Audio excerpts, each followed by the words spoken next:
Hola, buenos días, bienvenidos a Servimedia, un nuevo encuentro informativo en el que queremos hablar del ictus, del daño cerebral, de la vida personal, para la vida familiar, cómo afecta al entorno de esa persona que tiene un ictus. ¿Por qué? Porque justamente 29 de octubre es el día del ictus y hace muy poquito, el día 26 de octubre, fue el día del daño cerebral. Y de estas cosas pues queremos hablar con las personas que están aquí conmigo, tanto físicamente como vamos a conectar con otras dos personas de manera online. Pero déjenme dar solo una pincelada y una serie de datos para situar el encuentro de hoy.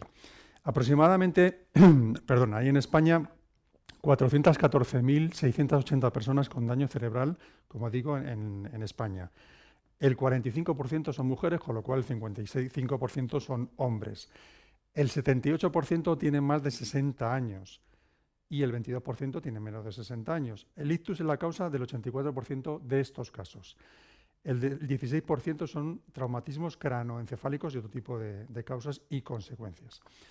En el año 23 se decía que había 111.668 altas hospitalarias por accidentes cerebrovasculares vinculados con el mundo del ictus. Y ya por redondear toda esta información podemos decir que cada año aproximadamente 120.000 personas tienen una situación de ictus, 120.000 personas. Pero hay un dato que es, yo creo que llamativo y que al revisar los datos me llama la atención a mí personalmente y seguramente a ustedes. En torno a 25.000 personas fallecen por esta enfermedad. 25.000 personas, que me parece una edad, como digo, una consecuencia bastante relevante. Hay un montón de factores de riesgo, hay que intentar evitar determinadas situaciones para, en la medida de lo posible, como digo, evitar sufrir o padecer un ictus. El ictus afecta, por supuesto, como decía al principio, a las personas, a las familias, interrumpe de manera repentina, modifica la vida de mucha gente, pasa también con gente joven, no solo con gente mayor. Y bueno, como digo, aprovechando este día del ictus y el día del daño cerebral, pues hemos organizado este encuentro en el que va a participar Ana Cabello-Oscano, una vez más, presidenta de Daño Cerebral Estatal. Buenos días, Ana. Buenos días. También están con nosotros aquí de manera presencial Pedro Pablo Vázquez Hernández, que es socio del Daño Cerebral Corredor de Lenares y una persona que este año ha tenido un ictus. Buenos días, Pedro Pablo. Buenos días. Y también está con nosotros de manera telemática dos personas, una en Badajoz, Mercedes Martínez Murillo, presidenta de la Asociación Caminar de Extremadura. Buenos días, Mercedes. Sé que estaba ahí porque hemos conectado con ella hace un momento. Y también está Elena Gómez, educadora social de daño cerebral en Jaén. Con ellas dos abordaremos... Hola, buenos días. Buenos días a las dos. Con Mercedes y con Elena también abordaremos el tema en los próximos minutos. Ana, para empezar, ¿tenemos un plan estatal específico vinculado con el daño cerebral? No. Esta es la corta, la respuesta corta. No, sí, llevamos años que en nuestro manifiesto y nuestras reivindicaciones siempre pedimos una estrategia nacional de atención al daño cerebral, pero de momento no se ha puesto en marcha. Hemos tenido conversaciones con la Administración y demás y bueno, pues esperemos que a lo largo de esta legislatura podamos, si no sacarlo adelante, por lo menos empezar a sentar las bases para tener una estrategia que es muy necesaria para nuestro colectivo. Fíjate, los datos que he dado antes, ayer también la Sociedad Española de Neurología, la SEN, sacaba su propio informe vinculado con este día del ictus y había datos que son escalofriantes, ¿no? Es la segunda causa de muerte en el mundo. Es la segunda causa del deterioro cognitivo en población adulta y la primera causa de discapacidad en Europa. Sí. O sea, son datos a tener en cuenta, digo. Claro, yo es una cosa que ya hemos hablado muchas veces aquí y en otros foros, que no acabo de entender si es que no somos capaces de transmitirlo, ¿no?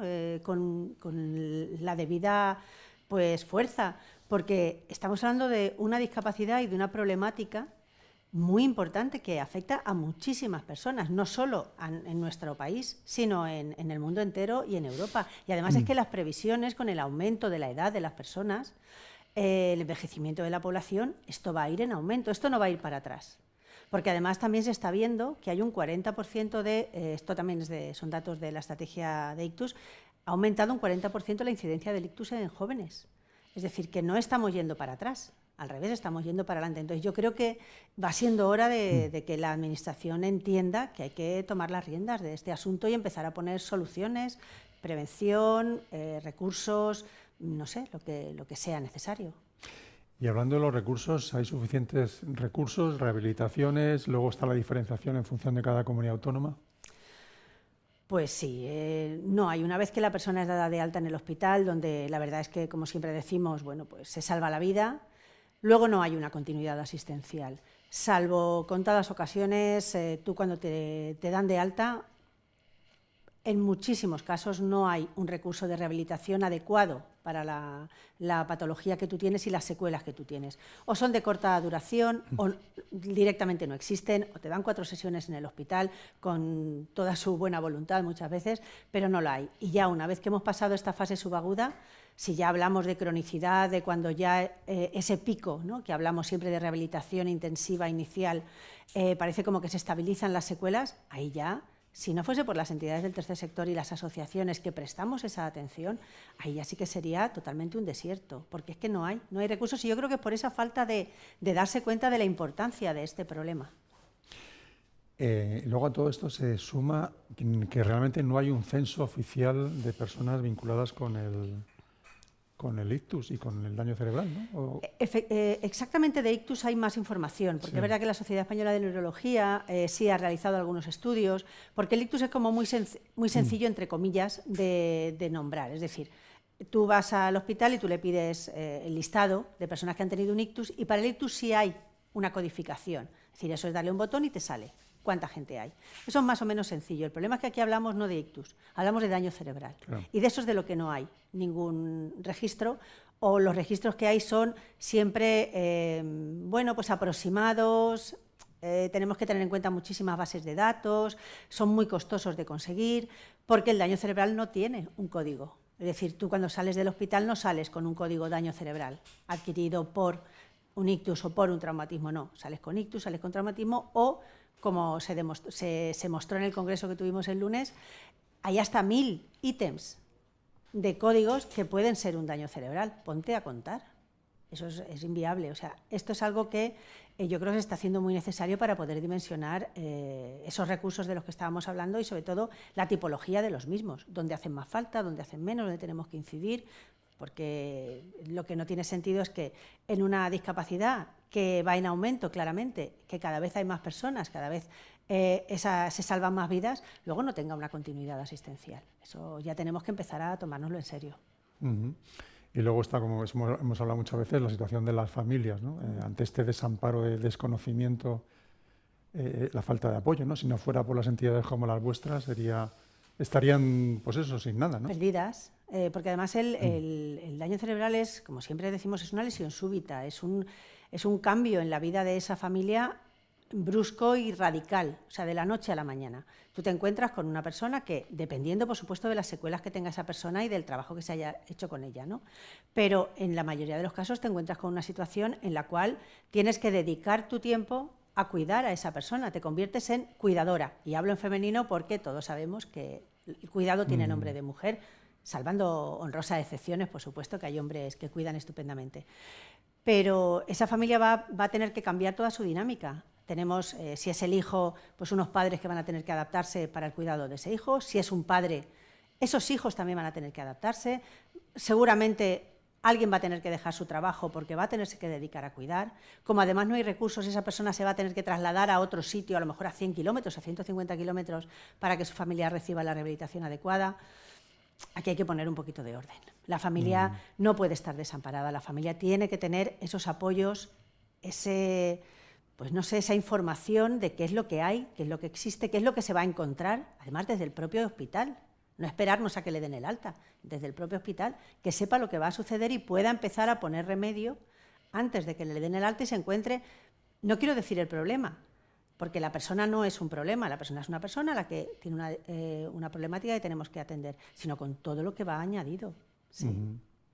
¿Y cómo podemos hacer este punto y seguido, superar el ictus y recuperar un proyecto de vida? Sobre todo, es decir, acá vamos a tener un caso al que vamos a hablar contigo para que él lo haga, pero ¿cómo podemos caminar por eso? Pues bueno, cada caso es un mundo, ¿no? Pero claro, ¿cómo se puede fomentar esa integración, ese desarrollo personal? Pues yo creo que una de las partes más importantes es la información. O sea, la información es poder. Y la información desde el primer momento en que sucede el accidente, ya sea un ictus, un traumatismo, un tumor cerebral que va a ser un poquito más lento en su desarrollo, pero todo eso, desde ese momento tiene que haber información. La familia tiene que saber por dónde va a ir andando. Y, por supuesto, la Administración tiene que poner al servicio de la ciudadanía los recursos necesarios para poder llevar a cabo todo el trabajo que hay que hacer a posteriori. Además, la parte subaguda, la parte del alta, es puramente asistencial sanitaria. Es decir, esa rehabilitación es muy sanitaria. Y conforme vamos llegando ya a los últimos estadios, empieza a cobrar mucha más fuerza la parte más social, ¿no? Porque las personas no son solo rehabilitación sanitaria, sino que la persona es un conjunto que tiene un empleo o unas ganas de hacer cosas, tiene que disfrutar de su ocio, tiene que disfrutar de su familia. O sea que hay muchos componentes que ahí interaccionan. ¿Cómo lo arreglamos? Vamos a hacer una estrategia nacional en la que todos estos puntos de vista y todas estas necesidades estén ahí. Vamos a hacerlo por sus líneas estratégicas. Vamos a tener en cuenta lo que podemos decir las entidades del tercer sector, las entidades del movimiento asociativo del daño cerebral, que llevamos muchos años, 30, la federación y las entidades que la fundaron más tiempo y que sabemos de qué estamos hablando. Y, por supuesto, le vamos a dar también voz y voto a las propias personas con daño cerebral y a sus familias, que tienen también mucho que decir. Yo creo que una estrategia nacional nos marcaría un poco las pautas, ¿no? de cómo habría que trabajar y qué es lo que tendríamos que atender, y de ahí estamos en un país con las competencias en sanidad y en servicios sociales transferidas, de ahí podrían empezar a colgar estrategias y planes de actuación a nivel de comunidad autónoma. De esa forma podríamos hacer un entramado en el que las personas con daño cerebral no sientan y su familia no sientan que están como un poco perdidos, ¿no? En el limbo, y que si no se topan con una entidad, y digo se topan porque hay veces que la información no llega como tiene que llegar, pero a lo mejor haciendo una búsqueda en internet, hoy pues me lo he encontrado, ¿no? Nos lo dicen a veces. Pues es que si esa persona no tiene la suerte de encontrarse con una entidad como las nuestras, pues puede estar 18 años sin recibir ningún tipo de atención, como en el vídeo, por ejemplo, que hemos hecho este año desde el daño cerebral estatal, ¿no? Esa persona estuvo 18 años pues haciendo lo que creía que debía hacer y luego se dio cuenta que, bueno, no lo hizo mal, pero que había muchas otras cuestiones, ¿no? O sea, que queda muchísimo por hacer. Por cierto, enhorabuena por el premio CERMI que te entregaron el lunes, que te lo entregó el presidente del CERMI, Luis Callo, y enhorabuena. Muchas gracias. La verdad es que es lo que dije en ese momento. Esto al final es un reconocimiento a la labor de muchísima gente, de los que estaban, de los que están, de los que vendrán, de los trabajadores, de las personas con daño cerebral y nos anima a seguir trabajando, pues yo creo que en la misma línea, yo creo que lo estamos haciendo bien. Somos de esas entidades que vamos lentas pero seguras y yo creo que lo que queda de este año y el que viene van a ser los nuestros. Bueno, tengo fe. Vamos con el caso de Pedro Pablo, que quiero agradecer especialmente que estés aquí con nosotros. Cuéntanos, ¿cuándo te ocurrió el episodio de ictus? Pues el día 7 por la tarde, día 7 de febrero. ¿Este mismo año? Sí, sí. Esto el 8 ingresé en el hospital, sí. Y a partir de ahí ha sido ya un mes de UCI y una lucha constante. Luego me llevaron al hospital de San Vicente, en Carabanchel, y estaba allí otro mes en la UCI, así que bien. Pero te has recuperado en muy poco tiempo. Muy poco tiempo. De físico, de champa y pintura estoy estupendo. Estaba más despacito. Pero estoy muy bien, estoy contento. La verdad es que estoy muy contento porque me manejo y estoy empezando a vivir solo. O sea que, bien.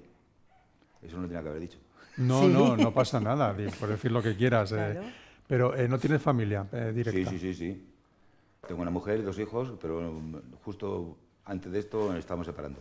Ajá. Y fue separarnos, darme el trastazo y ahora he estado conmigo más que estando casados.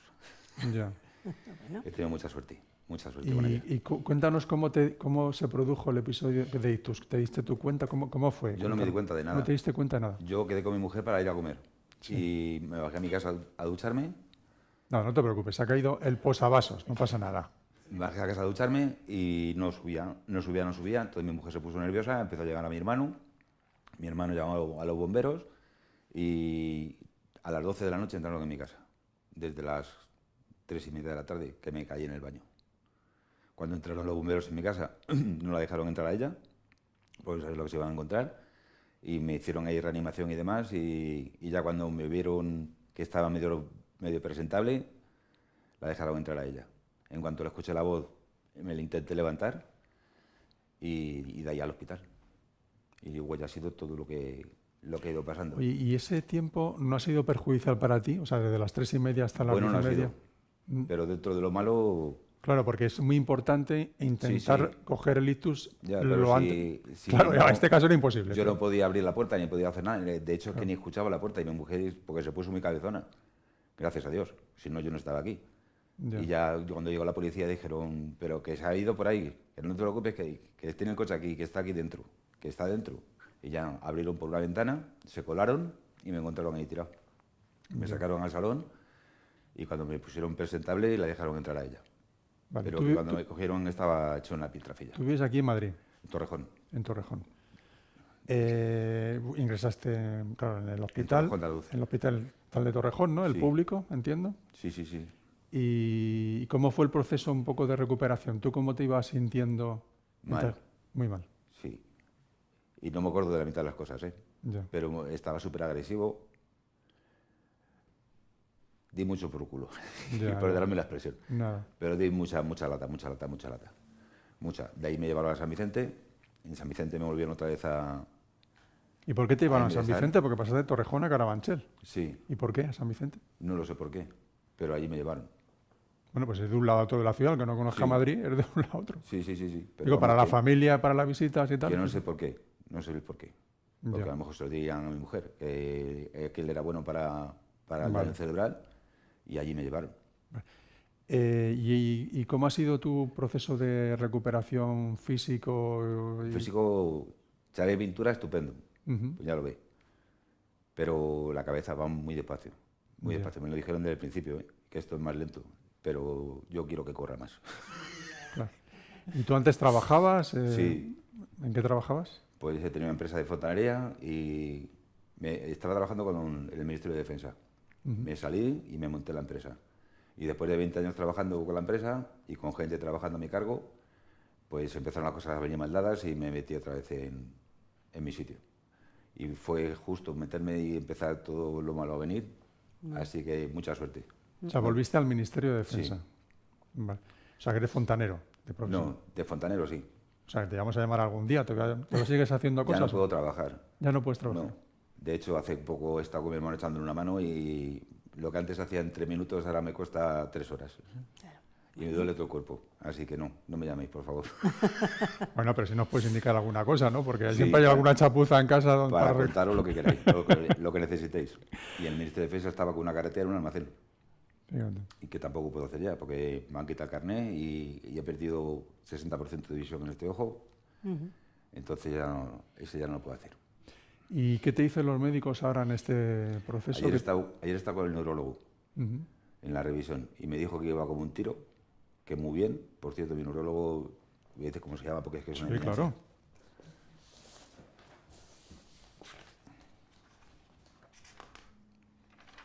Está en mi cabeza. Se llama Federico Abreu Calderón. Muy bien. Pues Una un persona saludo. bajita y una eminencia, pero de verdad. Y ya está, me dijo que estaba muy bien, que me veía estupendo y me tienen que hacer otra vez por las ingles para limpiar las tuberías. A un cateterismo. Cateterismo. un Cateterismo. Vale. cateterismo. ¿Y qué tienes que hacer algún tipo de, no sé, ejercicio físico, ejercicio mental? ¿Tienes que hacer Ejercicio algún? físico todos los días y mental también. Estoy en todas rehabilitaciones todos los días. ¿Y qué es lo que haces allí? Cuéntanos. Pues cognitivo y físico, sobre todo cognitivo. Con ellos y con el San Vicente. Pero Ellos ¿y qué- son máquinas, pero no hacen físico. Y luego en San Vicente hago más físico que cognitivo. Pero cuéntanos el cognitivo, ¿qué haces? ¿Escribes, recuperas memoria? ¿Qué? Hablas mucho, Ujú. haces test, haces... Es que no sé qué decirte. Pues depende, me imagino que cada día haréis alguna cosa distinta. Yo tengo 2 horas todos los días de Claro, para rehabilitación. mover 2 horas todos los leeréis días. cosas. Todos los días. Sí. Muy Y bien. en esas 2 horas, la primera hora es mitad y mitad de una cosa y la segunda igual. Entonces tengo 3 días a la semana, creo que es. Loquero, como digo yo. No, Psicólogo. Psicólogo. no es psicólogo, es el no sé qué. Neuropsicólogo. Neuropsicólogo, gracias. Neuropsicólogo. Y luego terapia ocupacional. Y ahí hacemos, pues pintas un cuadrito, haces muchas cosas para irte centrando tú. Ujú. Los trazos, las manos, los pulsos. Y bien, la verdad es que estoy contentísimo. ¿Y allí cuántos sois? ¿Tienes más compañeros? Entiendo. En San Vicente muchos. Aquí somos 20 o así. Pero en San Vicente hay mucha gente. Y entiendo que cada uno será un caso distinto. Sí, sí, sí, sí. ¿Y os contáis los casos cada uno? No. Entiendo. ¿No? No hablamos de eso nunca. ¿No? No. Y yo, que soy curioso, por necesidad, por naturaleza, empecé a preguntar y me dijeron, eso no se pregunta, Pablo. Dije, pues ya está. ¿Y por qué no se Hemos pregunta? terminado, pues porque a mí me da igual. Yo cuento todo lo que me ha pasado. De lo que yo me acuerdo, lo cuento todo. De lo que no me acuerdo, no lo puedo contar. Claro. Y pues al parecer hay gente que le sienta muy mal. Ya. A mí me da igual. Y yo siempre, ahí está, que te lo puedo decir, yo soy el primero que se apunta a todo. Que está una compañera aquí con nosotros fuera de cámara, que acompaña a Esther, ¿no? Sí. Que acompaña a nuestro compañero. Decías que te habías separado de tu mujer y tal, pero habéis vuelto a tener relación con ella y con los hijos. Por narices. Claro. Claro, sí, tengo hermanos también. Sí. Pero una está en Torre Lodones y el otro está al lado de mi casa, donde yo vivía. Al lado, pues ese se la ha comido entero. Y mi mujer más que ninguno. Y los chicos, una chica la tengo en Galicia, el chico está en Dublín, así que cuando ha hecho falta algo han venido. Pero así venir de fin de semana, pues es una Un putada. poquito lejos. Ya son mayores, entiendo, tus hijos. 28 y 23. Claro, tienen su vida. Sí. Bueno, eso está muy bien, ¿no? Porque que tengan su Sí. vida y no dependan Como padre es un orgullo. y no dependan de ti, ¿no? Como padre es un orgullo. Pero al final están muy lejos. Claro, y tu mujer entiendo que también tendrá necesidades, ¿no? De apoyo Sí, claro. para estar contigo. Claro. Ella me imagino que trabaja, ¿no? Trabajaba, la han echado. Vale. Porque como estaba para ir para abajo todo el día y conmigo, pues la han echado. Pues fíjate, una consecuencia, Ana. Claro, así que al final, que eso no debería ser, tú deberías poder dedicarte a cuidar, yo no digo eternamente, pero poder disponer de un tiempo al día en el que tú puedas ejercer mientras no haya otra solución, ¿no? Y que te despidan por eso, pues me parece como mínimo denunciable. Sí, pero no no, lo lo sé, es. no lo sé. No lo Estoy aquí es. hablando sin No lo es. saber el... No lo es porque nosotros sí que lo hemos mirado. Ya, me imagino que lo habréis mirado todo. Y no es denunciable. Porque te dicen que es por... ¿Bajo rendimiento o algo? Eso es. Gracias. No lo sabemos todas. Sí, sí, sí, sí. Ya. Y te peinan y ya está. Pues eso, si no dejas tú el trabajo porque necesitas tener que cuidar, pues empiezas a faltar al trabajo, empiezas a tener que pedir horas, se te acaban las horas que a lo mejor tienes para Y médicos las o para vacaciones, acompañamiento, se las acaba todo. vacaciones, todo, asuntos propios. Y al final eso se acaba, pues empiezas a no ser rentable para Claro. la empresa y acabas en la calle. Pues mira, otra consecuencia más. Que no solemos decir, la verdad es que siempre Claro. hablamos de las familias que dejan el trabajo para poder cuidar, pero nunca hablamos de esta La otra familia consecuencia. es la que se lleva la peor parte, con diferencia. Pero con diferencia. Porque yo sí soy padre todavía, pero no soy ni la sombra de lo que era. Entonces es una putada. Ahora vienen a verme a casa, no puedo conducir ni nada. Entonces vienen a verme a casa y es como si cuando éramos nosotros chicos que íbamos a ver a la abuela, pues igual. Pasa que es que la abuela era mayor y yo no tengo tantos años todavía. Claro. Bueno, pero oye, Que estoy contento, que no me si puedo puedes quejar. recuperarte y puedes seguir avanzando y sigues con la Pero he terapia. recuperado mucho ya, pero mucho. De hecho, mira cómo voy, sin garrote y Oye, sin nada. y yo no, o sea, no soy experto ni médico, pero oye, pensar que te ocurrió en febrero y que estás aquí en octubre, ¿sabes? Yo cuando me quitaron la silla de ruedas y me pusieron las muletas, ya para mí fue un logro. Pero cuando me dijo el neurocirujano, ¿qué haces con las muletas? Cógete un garrote y corre. Le dije, vale. Y empecé con el garrotillo, me disloqué el hombro de ir apoyado todo el día. Y me dijo, ¿has arreglado todas las cosas ya? El neurocirujano, más majo que las pesetas. ¿Has arreglado ya todos los problemas que tenía? Digo, sí. Dice, pues el garrote en casa. Claro. Y el garrote en casa y el día siguiente con más miedo que vergüenza, porque por la tarde me canso muchísimo. Pero bueno, pasó el primer día y dije, pues el segundo va a ser más fácil y así poco a poco hasta que estoy como estoy. Ahora estoy aprendiendo a correr, porque se me había olvidado también. Y me lo paso bien cada día. Disfruto cada día lo que tengo. Hombre, yo creo Fíjate. que es muy reciente, al final ha sido en febrero. Sí, sí, O sea, sí, yo creo sí. que todavía tienes ahí recorrido, Todo. que no sé tampoco, porque bueno, ni conocemos el diagnóstico ni nada, pero yo creo que hay recorrido todavía y con la recuperación que estás teniendo, te auguro un buen futuro, ¿no? Yo creo que sí, yo creo que sí. con buena actitud y trabajando y con el apoyo Eso es importantísimo. de Daño Cerebral Corredor de Henares, que están ahí a tope, yo creo que se Importantísimo. puede conseguir mucho más. Ujú. Y ya están aquí las Navidades, ¿eh? Lo hablamos Sí, al principio.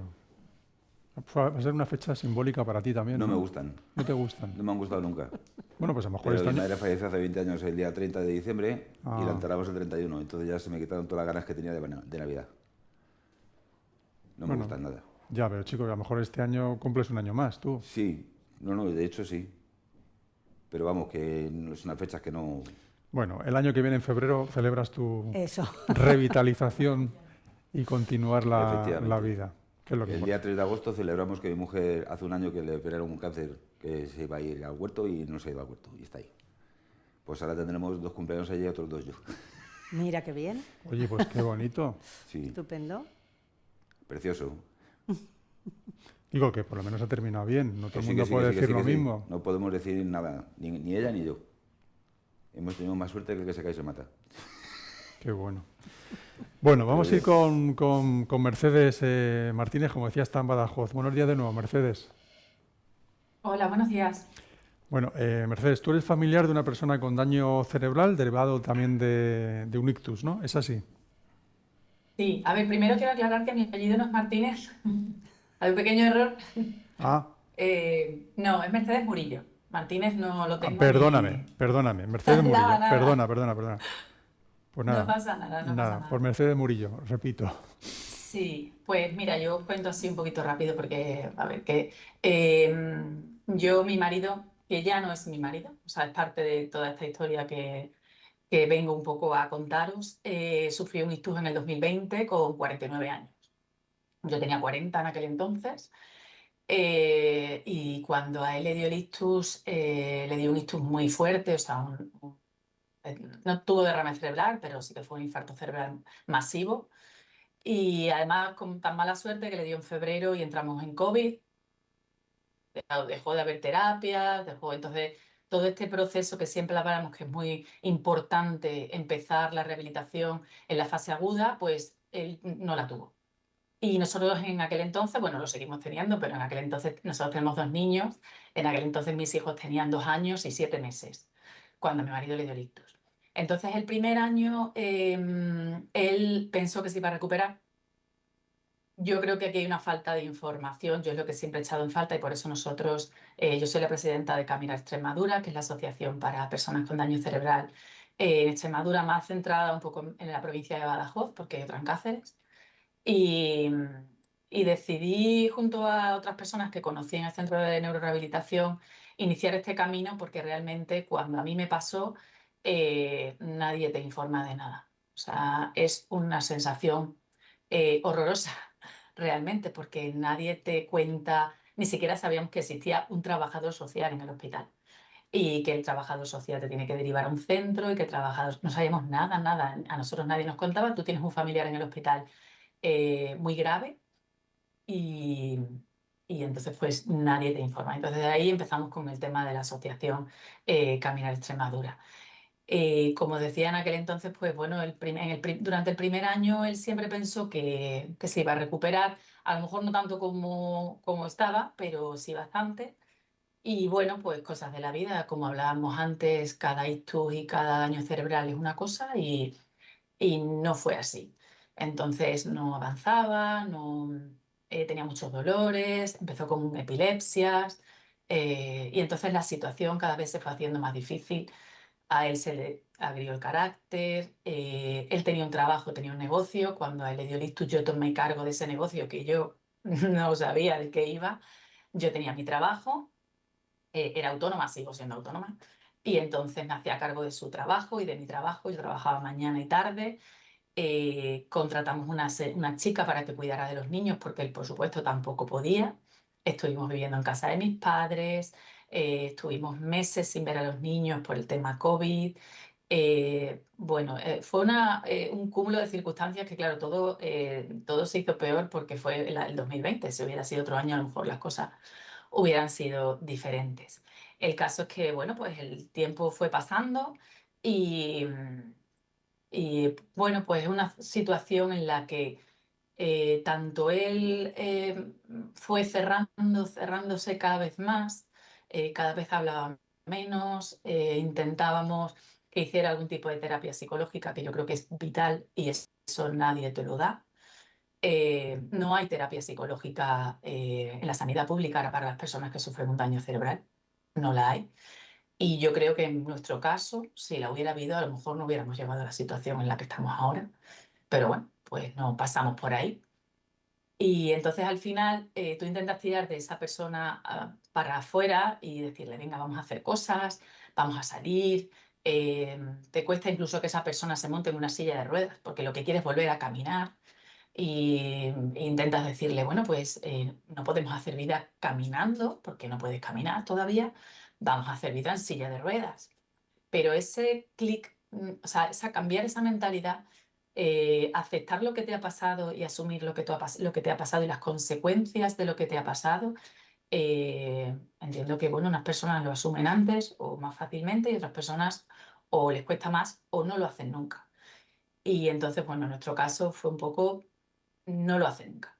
Vale, entonces al final yo me vi como familiar con una carga inmensa al ser autónoma y organizarme yo mi trabajo. Es verdad que yo lo llevaba a rehabilitación, lo traía a rehabilitación. Yo tengo una familia muy cercana y mi familia ha estado ahí desde el minuto uno. Mi padre lo llevaba a rehabilitación, lo traía. Mis hermanos me ayudaban con los niños. eh, pero la situación era muy difícil porque yo no veía a mis hijos. De lunes a viernes yo trabajaba, tenía 2 trabajos para poder mantener pues lo que viene siendo rehabilitación, aunque tenía una ayuda de la administración, pero no era suficiente para mantener una casa, mantener 2 niños pequeños, una persona que viene a ayudarnos mañana y tarde para que yo pudiera trabajar, mi familia nos ayudaba económicamente y bueno, y llega un momento en el que eso se va haciendo como una bola, porque la otra persona se cierra cada vez más y ya yo no sabía qué hacer. No sabía qué hacer para tirar de esa persona y decirle, vale, sí, tienes tus limitaciones, pero cada vez estás mejor, eres más independiente. El caso es que al final también hay una parte, como hablábamos el otro día en la conferencia del lunes, de daño cerebral invisible. eh, Hay una parte de frustración, de irritabilidad, de pagar toda esa frustración con la persona que tienes ahí, que en ese caso era yo. Mis hijos no eran tan pequeños que nunca han sufrido eso, gracias a Dios, eso no ha sido así. Pero bueno, claro, al final yo me veía sola con 2 trabajos, 2 niños muy, muy, muy pequeños, muy, muy, muy activos también. Y eso al final va minando, va minando, va minando, hasta que al final, pues, o no hablas con la otra persona o discutes con la otra persona. Y ni los niños podían vivir en ese ambiente porque no tenían vida, ni yo. Y al final, pues bueno, pues la situación se rompió y yo a mí lo que me gustaría es que las personas que puedan estar pasando, o que lo estén pasando por mi situación, tanto si es un hombre como una mujer, porque esto lo habrá en los dos lados, pues bueno, que sepan que estas cosas pasan, que es muy duro tomar la decisión de decir hasta aquí, porque la otra persona es una persona vulnerable, es una persona que necesita ayuda y a pesar de la separación yo siempre he estado ahí, siempre que él ha querido.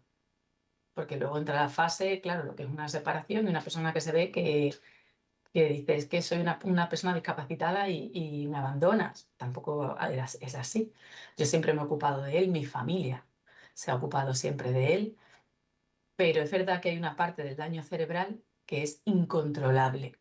Es decir, los que estamos al lado no podemos controlar. Yo muchas veces pienso y digo, si hubiera hecho esto de esta manera, si hubiera hecho esto de esta otra, si tal, si cual, pero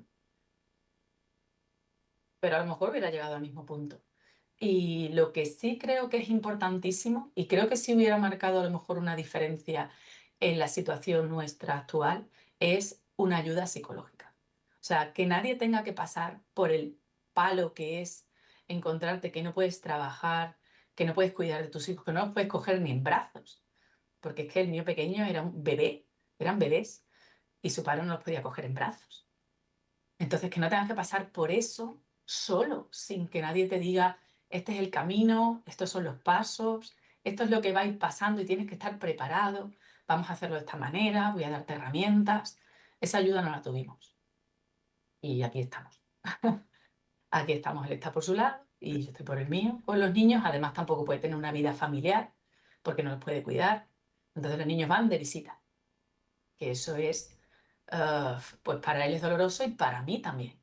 O sea, para mí pensar que su padre no puede cuidar de sus hijos, que mis hijos no pueden quedarse a dormir con su padre, eh, no lo puedo expresar con palabras.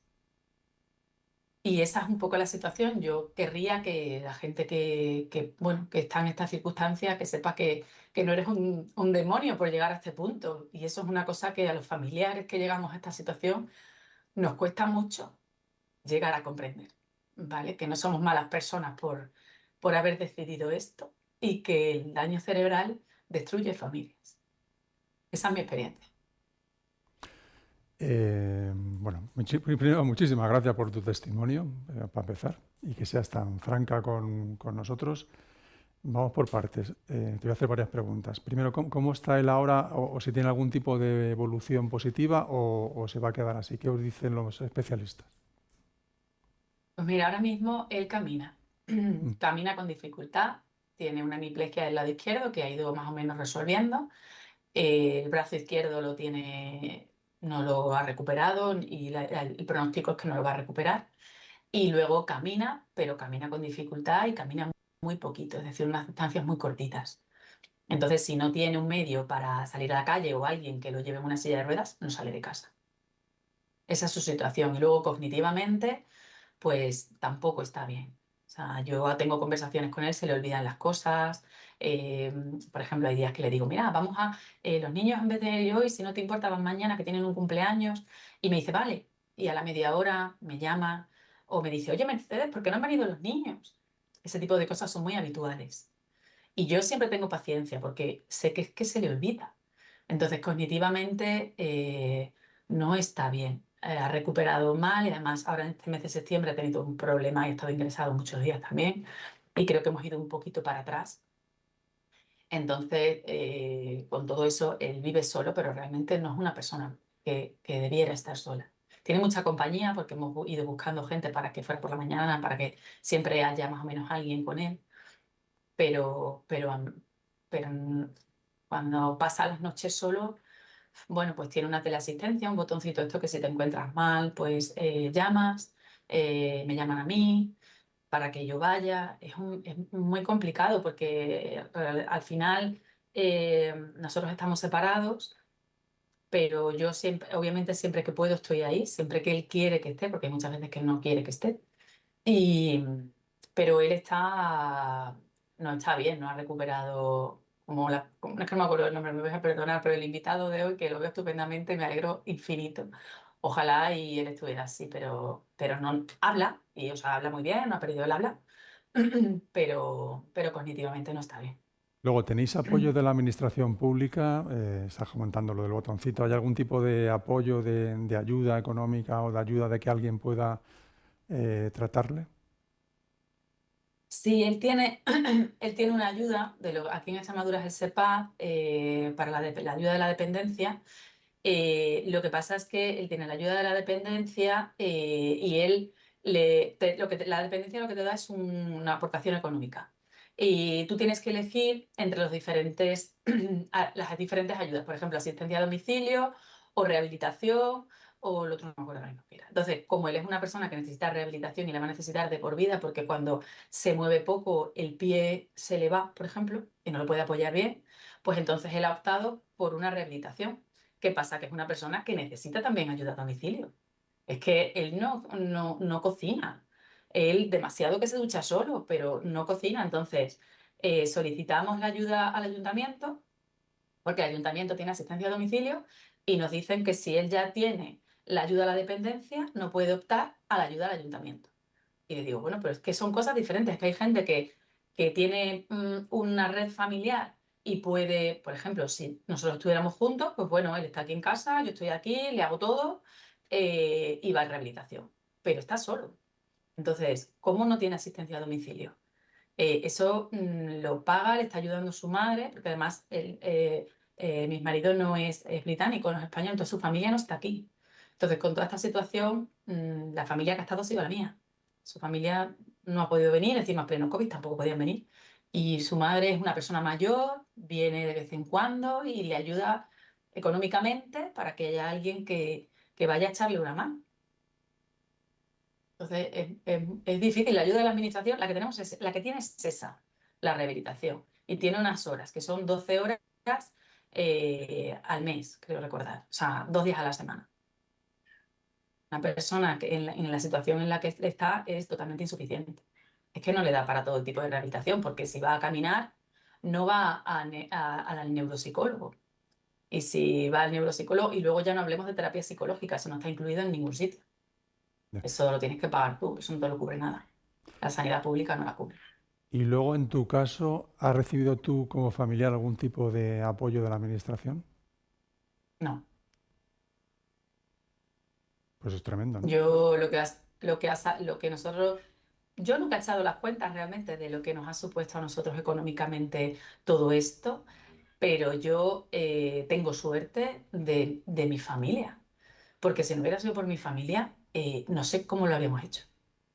O sea, una persona en mi casa cuidando de los niños mañana y tarde, porque eran tan pequeños que no iban al colegio, yo los llevaba a la guardería, pero se ponían malitos, lo que viene siendo niños pequeños. Y mis padres, que son pensionistas, pagaban a esta chica y le pagaban su sueldo, su seguridad social, o sea, un dineral al mes.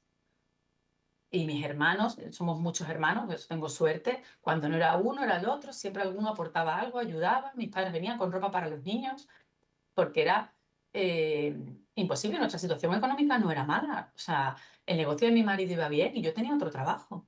Y más o menos, bueno, con mucho esfuerzo, eh, y aún así imposible, o sea, no llegábamos. Muy difícil, muy difícil. Y luego la pregunta, Lo hemos pasado muy mal. los niños bueno, son pequeños como tú dices, pero ¿cómo han vivido estos 5 años? ¿Cómo lo han vivido? Pues mira, el pequeño creo que bien. O sea, yo a día de hoy puedo decir que mis hijos tienen 8 y 6 años ahora y mis hijos son dos niños muy felices. Son muy resilientes también. O sea, yo creo que la mayoría de los niños son así. El pequeño era muy pequeño. Mi hijo, el pequeño, siempre ha conocido a su padre así.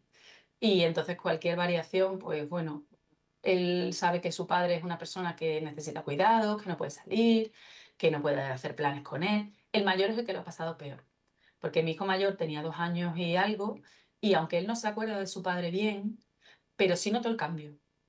Porque además ten en cuenta que como fue COVID, cuando esto le pasó a mi marido, yo me fui con él a la clínica de neurorehabilitación para que no estuviera solo, y mis hijos estuvieron pues 4 meses sin vernos. Nos veíamos por videollamadas. Estuvimos 4 meses sin ver a los niños. Y luego, claro, de repente llegaron y el mayor pues veía a su padre pues que no caminaba, porque al principio no caminaba, iba en silla de ruedas solamente. No caminaba, veían a su madre agotada. Eh, yo llegué a un momento en que también parte de eso fue la decisión final de separarnos, que como yo tenía tanta carga mental y tanta carga física, los fines de semana, que era el tiempo que tenía para estar con mis hijos, no quería estar con los niños. Es que era como, eran tan pequeños, tan agotadores, que yo le decía a mis hermanas, llevároslos a donde sea, es que no puedo, porque me agotan la paciencia, porque les grito, porque les hablo mal. Entonces, al final llega un momento en que dices, esa situación no puede seguir así, porque están sufriendo ellos que sí que no tienen culpa. Nadie tiene culpa de nada, pero ellos menos. Bueno, Mercedes, estamos todavía impresionados de tu historia personal, que me La parece verdad. increíble, y encima adobada con la COVID, Ana. Bueno, vaya momento de superación, ¿no? Yo me pongo en su papel. Yo creo que la COVID, bueno, fue lo que fue para todo el mundo, pero para las personas que tuvieron un ictus en ese momento fue un problema porque los hospitales estaban saturados con otro tipo de cuestiones. Entonces te atendían, lógicamente no había más remedio, pero la atención no podía ser igual, era completamente inviable. O sea, a ti te atendían, te salvaban la vida, pero en la mayoría de los casos te devolvían a casa.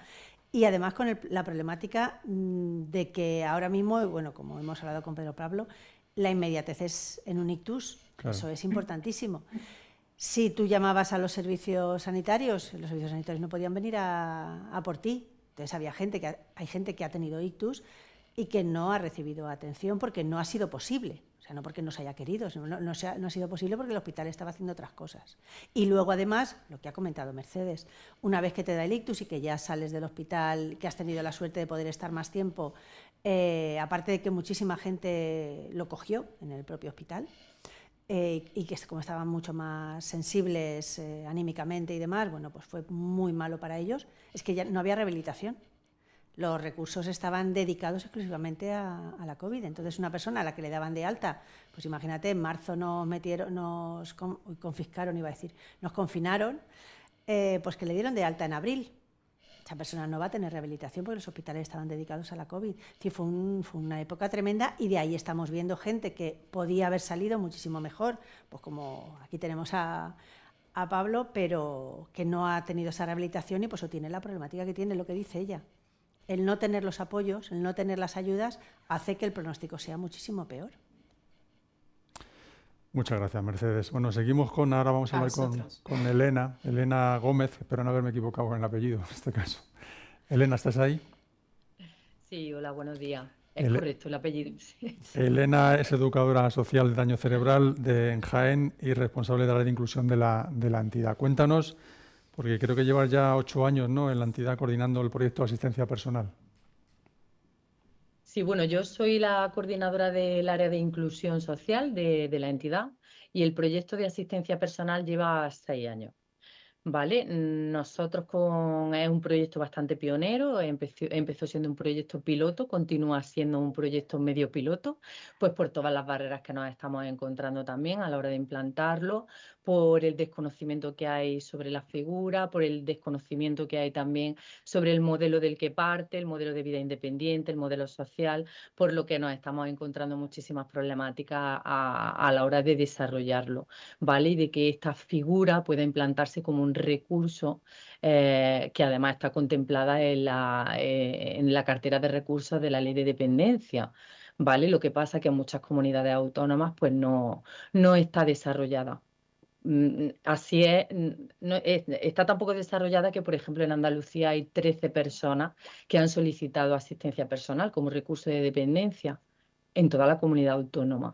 ¿Vale? Entonces nos encontramos en una situación en la que tenemos que exponer y trabajar muy en coordinación con la administración, pues para que este tipo de proyectos y este tipo de recursos pueda ponerse en marcha realmente y pueda dar los frutos que debe de dar, porque es un recurso dirigido a lo que sería el apoyo a la autonomía personal, ¿vale? La vida independiente, la autodeterminación, que la persona pueda decidir qué, cuándo, cómo, con quién, sobre su proyecto de vida y sobre su vida personal.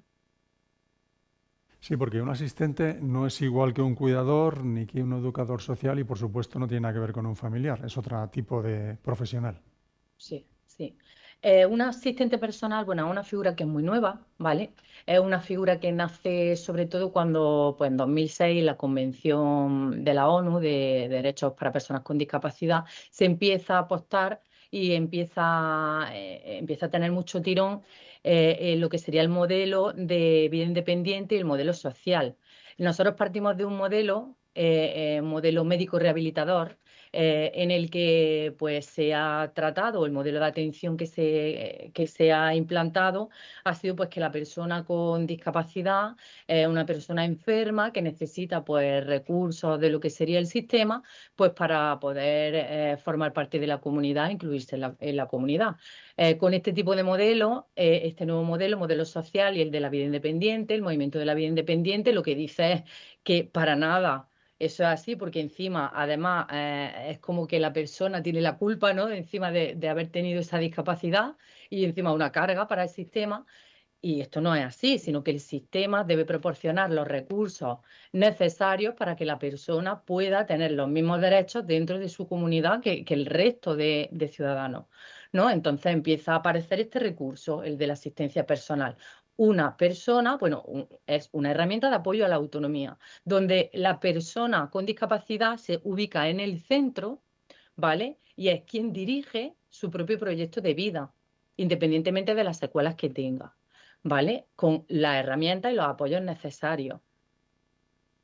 Entonces, ¿qué pasa? ¿Qué diferencia hay entre lo que comentaba, entre ayuda a domicilio y asistencia personal? Pues en la asistencia personal es la persona la que decide qué tipo de actividad o qué tipo de intervención se hace. La persona asistida es la persona contratante, es la jefa de la persona que se contrata, ¿vale? Y es quien dirige pues todo lo que se va a hacer en función de sus objetivos, de sus necesidades, de la situación en la que se encuentre. ¿Vale? Y la persona que se dedica a la ayuda a domicilio ya tiene unas actuaciones estandarizadas, tiene una prestación de un servicio, ¿vale? Que se hace a través de la ley de dependencia en este caso, a no ser que lo contrate de forma privada. Entonces ya hay unos horarios estandarizados, hay unas actuaciones estandarizadas, la persona no dirige lo que sería el recurso. Y desde este movimiento o de este tipo de paradigma, ¿no? Que es el movimiento social. ¿Vale? Es muy diferente la intervención si se hace desde ese prisma o desde el otro que está más enfocado desde la parte asistencial, ¿vale? De la que hablábamos antes. Vale, tú también estás implicada en el famoso digo, porque lo conocemos algunos, pero no todo el mundo, proyecto Rumbo, ¿no? También estabas ahí implicada. Explícanos, para el que no lo sepa, en qué consiste este proyecto, que creo que ha sido un éxito, ¿no? Bueno, pues nosotros aquí desde Andalucía, en concreto desde Daño Cerebral Jaén, lo que estuvimos interviniendo sobre todo en la parte de inclusión social, de ocio inclusivo y en la parte de asistencia personal, ¿vale? Lo que se estuvo haciendo sobre todo desde la parte de asistencia personal fue trabajar por el desarrollo de una metodología de intervención, pues para trabajar la asistencia personal con personas afectadas con daño cerebral por la cantidad de secuelas diferentes que presentan las personas con daño cerebral. La intervención no puede ser nunca la misma si la persona presenta una secuela o otra o hay multisecuelas, ¿vale? Entonces se desarrolló una metodología específica, ¿vale? Para implantar el tema de la asistencia personal. La verdad que fue un éxito y la que estamos utilizando dentro de las entidades que estamos desarrollando estos proyectos pilotos de los que hablábamos antes y con tantísimas dificultades que teníamos. Por ejemplo, Mercedes comentaba también el tema de los recursos de la ley de dependencia. Pues es que nosotros tenemos también un problema en las entidades por lo que comentaba ella, la incompatibilidad de esos recursos, cómo hay recursos que son compatibles entre sí, como hay personas que solicitan un centro de día y no pueden solicitar una ayuda a domicilio, una asistencia personal. El apoyo está súper limitado. Nosotros nos encontramos también con esa problemática. Decimos, bueno, vale, pues desde las entidades vamos a hacer una apuesta en el desarrollo de proyectos de asistencia personal que son tan necesarios, que ojo, la asistencia personal tampoco es para todo el mundo. Hay un perfil concreto, ¿vale? Hay personas pues que su recurso quizás sea una residencia, un centro de día, pues por la afectación que tiene, especializada, pero porque es incompatible con la asistencia personal, sea una herramienta de apoyo a la autonomía. Si hay una persona que quiera salir a comprarse ropa, que quiera salir al cine, que quiera relacionarse con otras personas, pero necesite el apoyo de otra persona, ¿por qué tiene que ser incompatible? ¿Vale? Luego tenemos una problemática y es que la propia figura de la asistencia personal, del asistente personal, no está regulada. No hay una formación específica para asistentes personales. Lo que estamos haciendo desde las entidades es desarrollar, por ejemplo, en FEDACE se desarrolló un curso de asistencia personal, pero claro, es que eso tiene que estar regulado. Es que ¿dónde encontramos profesionales especializados que no desvirtúen lo que sería este modelo? ¿Vale? Que entiendan perfectamente en qué modelo nos encontramos, que no estamos en el modelo médico rehabilitador, ¿vale? Porque al final nos pasa, se desvirtúa la figura. ¿Vale? No encontramos profesionales especializados, los tenemos que especializar nosotros, ¿vale? Dentro de lo que sería el sistema de dependencia está como prestación económica. Es la familia la que tendría que contratar a esa persona, a ese asistente personal. Pero claro, si no hay personas especializadas ni formadas, ¿qué personas contratamos? ¿Vale? Entonces tenemos una problemática con este tema. ¿Vale? Tampoco hay una apuesta real porque las entidades seamos prestadoras del recurso. como se hace, por ejemplo, en ayuda a domicilio, es un recurso que se presta a través de la ley de dependencia. Entonces, si deja de ser prestación económica, es verdad que desde desde las consejerías se están viendo todos estos temas, que un poco va a haber un cambio, bueno, se propuso un cambio en la ley de dependencia y todos estos temas se están contemplando, ¿vale? Y luego las propias familias, las propias personas con discapacidad, en este caso con daño cerebral, hay mucho desconocimiento también de los derechos que tenemos. Hay mucho desconocimiento de los derechos que se tienen, hay mucho desconocimiento de este nuevo impulso, de este nuevo modelo, ¿vale? Donde la persona está en el centro. Las personas afectadas, las personas con daño cerebral, voy a poner ejemplos concretos para que de casos que me han pasado desde el área de asistencia personal. Pues ha habido familias que han incorporado el recurso y personas afectadas, y la propia persona me ha dicho, mira, es que no estoy entendiendo para nada, no se me está apoyando desde el área de asistencia personal, porque viene el asistente personal y me dice que qué quiero hacer hoy, que qué cocinamos hoy, que soy yo la que tiene que trabajar. Debería de venir la persona y hacérmelo. No, es que no, esa no es la idea, ¿vale? La idea es que tú seas el centro y que dirijas la actividad y que tu proyecto de vida se ejecute desde ti mismo, ¿vale? El asistente personal es una herramienta, es una persona que te va a proporcionar las herramientas que necesitas en tu autonomía. O familias que me han dicho, es que el asistente personal soy yo, ¿vale? ¿No? Si precisamente la asistencia personal lo que le aporta también a la familia es ese respiro, ¿vale? El asistente personal lo que hace es que le da autonomía a la persona afectada, ¿vale? Y esa carga que al final también llevan tanto la familia como la persona afectada muchas veces se ve como una carga para el familiar, porque depende para hacer cualquier cosa, hasta lo mínimo, depende de su familiar. Cuando hay una figura profesional que te acompaña y te apoya en tu autonomía para hacer cualquier cosa que necesites, pues esa carga va a desaparecer, Claro. ¿vale? Y la familia igual.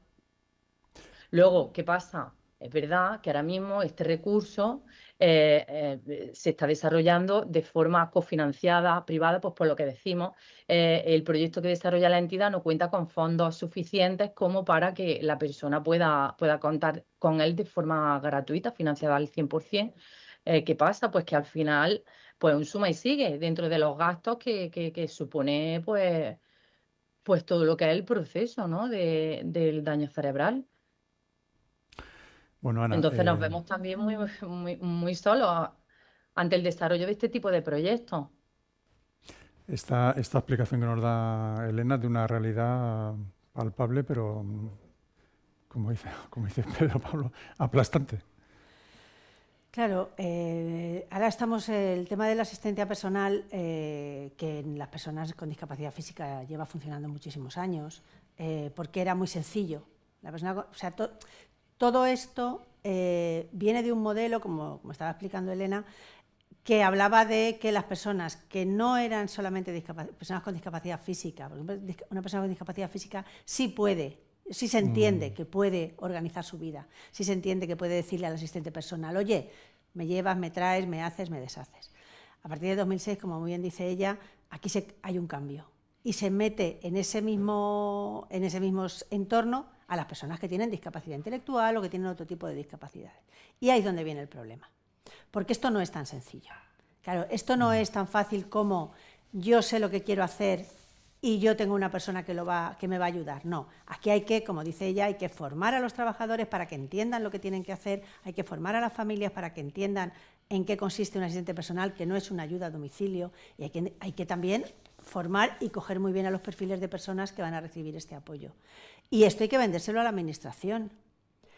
Y seamos también muy realistas. El asistente personal que aparece en la ley de dependencia y que espero y deseo que ahora con la nueva modificación esto varíe, es un asistente personal con muy poquito recorrido. Solamente estaba pensado, primero, para personas muy mayores y segundo, para que te acompañen al centro de día y te devuelvan y para que te lleven a alguna cosita puntual. No estaba pensado para lo que es una vida autónoma, que es para lo que desde Daño Cerebral Estatal y las entidades que lo están trabajando luchamos que sea un apoyo, una herramienta para que esa persona sea realmente autónoma. Así que tenemos muchísimos frentes abiertos, como habremos podido ver. Bueno, tenemos muchos frentes abiertos. Yo creo que hemos tenido una oportunidad excepcional para hablar este punto seguido que hemos titulado este encuentro de cómo lo viven las personas, el daño cerebral y el ictus. Todos los temas pendientes que nos quedan, que abordaremos en próximos encuentros, pero de verdad quiero agradecer especialmente a Ana, Pedro Pablo, a Mercedes y a Elena sus testimonios. Pedro Pablo y Mercedes nos habéis dado una lección de vida y de humanidad y de testimonio de lo que realmente está pasando. Y hay que agradecerlo especialmente que hayan sido tan directos y tan claros. A ustedes muchas gracias por seguirnos y, como digo, nos veremos aquí en un próximo encuentro informativo pues, para hablar de estos temas y otros. Hasta la próxima.